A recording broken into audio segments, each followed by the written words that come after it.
is baiting me with the Yasuo.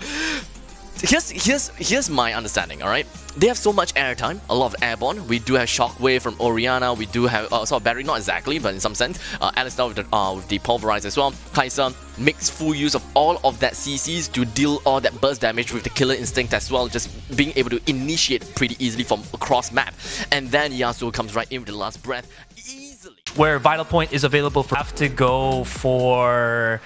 Honestly, I actually prefer the composition of sequence slightly better, although I would have maybe wanted to see Leroy on a Fiora rather than the Camille. But other than that, I feel like Sequence has a really nice setup for themselves. Lots of support, lots of safety for Fake ED, and now being in a Corki, he can reposition himself in a better position compared to when he was on the Kai'Sa. So there is more options, more flexibility for the Sequence team. That's my prediction here. I don't want to call it like a bias, but yeah, that's my prediction, at least with how I view these picks. Well, it does seem like I'm always the one playing the devil's advocate, because in this case, it's not because I just want to play the devil's advocate, but really because I just like Impunity's lineup. In fact, if Impunity were to pick up that Yasuo instead of Fiora, I would be super happy. But I'm pretty happy with this Fiora as well, because 1v1 against the Camille, just riposte against that hook shot, and just Grand Challenge immediately brings down the Camille. So it's gonna be easy game for the side of Impunity, for the side of Fiora. So Team Sequence maybe just change something up. There could be a chance that we will be looking at a little bit of lane swap, especially since the 2v2 down in the bottom lane is not working out that well for them, because the Alistar Kai'Sa combo is already pushing this Corki down to a critical amount of health, and there is no way that this Corki can stay in lane any longer, because one simple headbutt and just wait until the mana regeneration from Wrath comes in, Fake AD is gone. There really is just that dynamic duo synergy that we're seeing here from Impunity. A big fight on this Scuttler. It's not even the Rip Herald, it's just the lesser version of that. And look at that initiate, forcing the flash away from Leroy WR. That will be hurting him in the later stages, because I feel like once he reached level 5, he shouldn't have his flash up just yet. Lots of mobility, lots of control in the river, and when you become king of the river, you're able to just be that dominant in here and whatnot. Seems like there is going to be Scarlet Pelaverlo in terms of HP, but he just comes in as a 4-man and denies the final blow on the ADC of Impunity. Still though, this does give Fake AD some chance to start farming up. Just the sheer presence of Alistar is enough to intimidate the side of Sequence, because they know that they can't play greedy anymore. They need to find ways in order to fight against the side of Impunity, and I think that a lane swap very likely could work out. Alas, yes, I know. The patch note, they are discouraging lane swaps, and the fact that they are the turrets have now have more magical and physical resistance, but it's not really more about bringing the turrets down anymore. It's more about winning the fight, because Corki down in the bottom lane just couldn't stand a chance against the duo of Impunity. So just a little bit of a switcheroo, because Team Sequence, they're kind of betting quite a lot on the Corki. There's a lot of damage potential that Corki is able to bring out onto the board, as long as the Camille and the Jumpin brings out the things correctly. And in the meantime, down in the bottom lane, the Gatling gun just going to be spiting the heck out of this Alistar, but it's still not enough damage to deal with it. The hook shot coming from the side of Leroy jumps right onto Ares. We do have the Grand Challenge. First of the Vitals popped, but unfortunately, Leroy jumps himself right back. But the second Vitals pop, but it doesn't really matter, because the Asana Battery is going to be the one that brings Camille right up into the air, allows Ares to deal the finishing blow.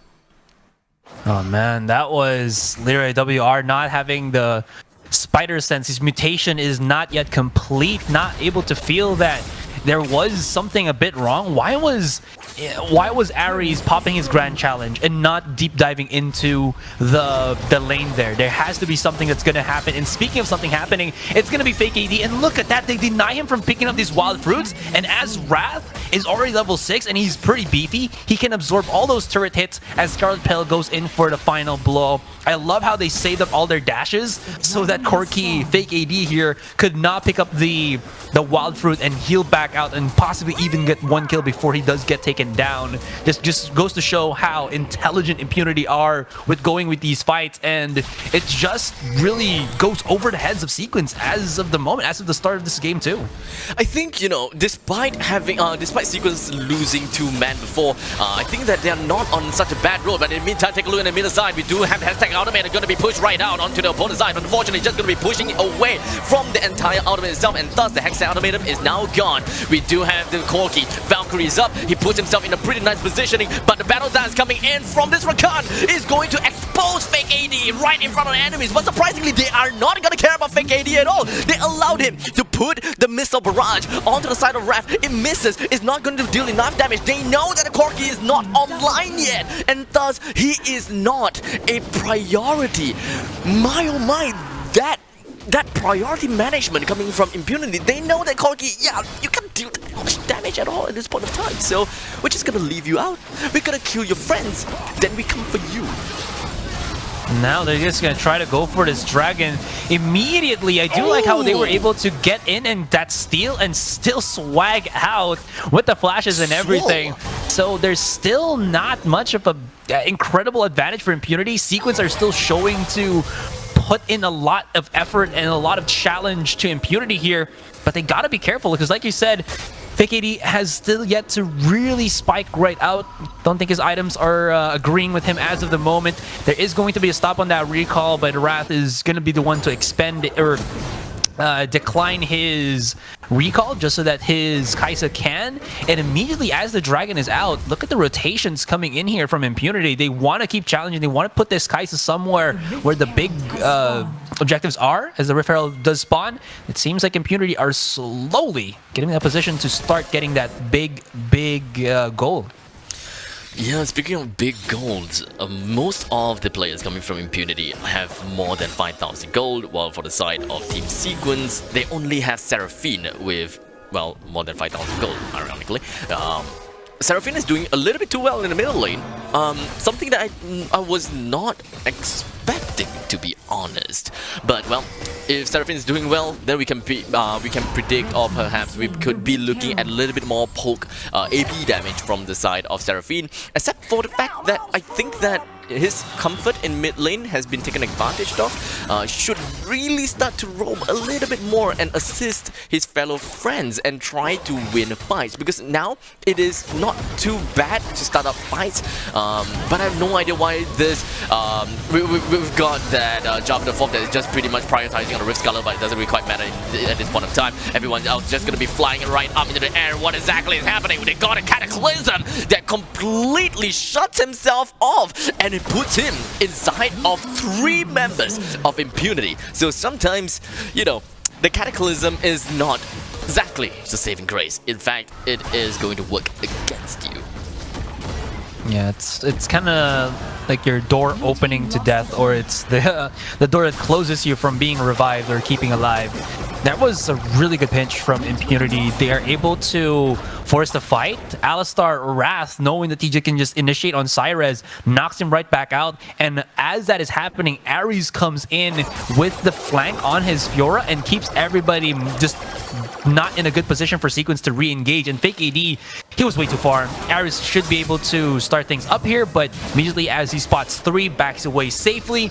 It was to still give Impunity a lot of things to work. About a 10,000 gold lead, say at the least, and Sequence really struggling to keep the pace up. And like you said, Seraphine had to start, rotating, start something with her team. But the big mistake about there is she went in front of the opponents, and it was kind of hoping that Wrath wouldn't initiate, but he just did. At this point in time, we're looking at 8 minutes into the game, 3-10, and when looking at the economy, the gold economy, we're looking at why is that Java the Fog jumping right in onto 3 members from Impunity with the Dimension Standard? I have no idea. Perhaps a little bit of issues when it comes to the Fog of War. They can't exactly see what is going on there, so I gonna have to give it to them, but a little bit too proactive because of the fact that they have already lost the first tier turrets in the top, mid, and the bottom lane. They can pretty much be expecting that their own jungle is unsafe territory already. Shouldn't be jumping right in with the Dimension Standard anymore. You need to pick and you need to ensure that your jungle is safe, especially since you don't have anyone around the lanes to scout out the enemy. They have lost too much vision around the map. They have lost too much control around the map. Impunity, literally, free real estate. They don't even care anymore. Sequence is literally playing with one eye closed. They can't really do much aside from that, and just blindly going into these brushes since they don't have the wards to really supplement anything. The flag and drag out from the Jarvan, but it's still going to be too late. And Wrath, look at that. He just does not fear anybody. Big flank coming in from Swirl, sucks right in fake AD. The one target that could have been the threat for Impunity is gone and out, and Impunity knows this. They are out of blood as they charge right in, going ham, and they don't set their eyes anymore on that dragon. They don't set their eyes anymore on the big objectives. It's the Rift Herald into the mid, but immediately right after, as they know that there's no retaliation that will be had by Sequence, and they still have to deal with this with RH, Baron is the next on the dinner menu. That is immediate prioritization from Sequence after dropping that Rift Herald. So Sequence have no time to regroup. They know that, as a matter of fact, they cannot fight for the Baron Nashor at all. In fact, just the Rakan and the Camille heading themselves into their own jungle is actually kinda scary in its own regards. But well, they may be looking at a 3v5. If Impunity actually didn't recall, it would have been an easy game over for the side of Impunity. Especially Sequence, they don't really have much vision to work with. But I think that the main objective of Sequence by heading into their own jungle is just to plant that simple ward instead of getting themselves into fight. So they're slowly trying to get themselves the claim of the land slowly over time. But it's gonna be a tough job. It's an incredibly tough job. 14k difference. No dragons had for Sequence except for the Ocean Drake, and like you said, very, very little if to no map control, map warding at all. Thinking he's gonna be the one to start it off, and yeah, that's not how it just is supposed to do. He's the ADC, he needs to be in the backline, and this should be just no amount of damage whatsoever. Sequence, it seems that they had the HP, but they all clumped up into the big cojones of the ball of Swirl, and they just got gobbled up. Yes, there's going to be Jim to maybe get the shutdown on Swirl here, but it was only a fadeaway smite, and in the end, smite in the late game doesn't do much. That's going to be Impunity with a 19-3 lead, and the Nexus after this one is destroyed. It's game, exactly. Yeah, it's really unfortunate on the side of Sequence with the Nexus down right now. Sequence tried their very best to fight against Impunity, and they pretty much lost in the early game already. The amount of gold lead in the early game is actually not favorable matchup with the Camille fighting against the Fiora, with the Corki and Rakan against the Alistar and Kai'Sa.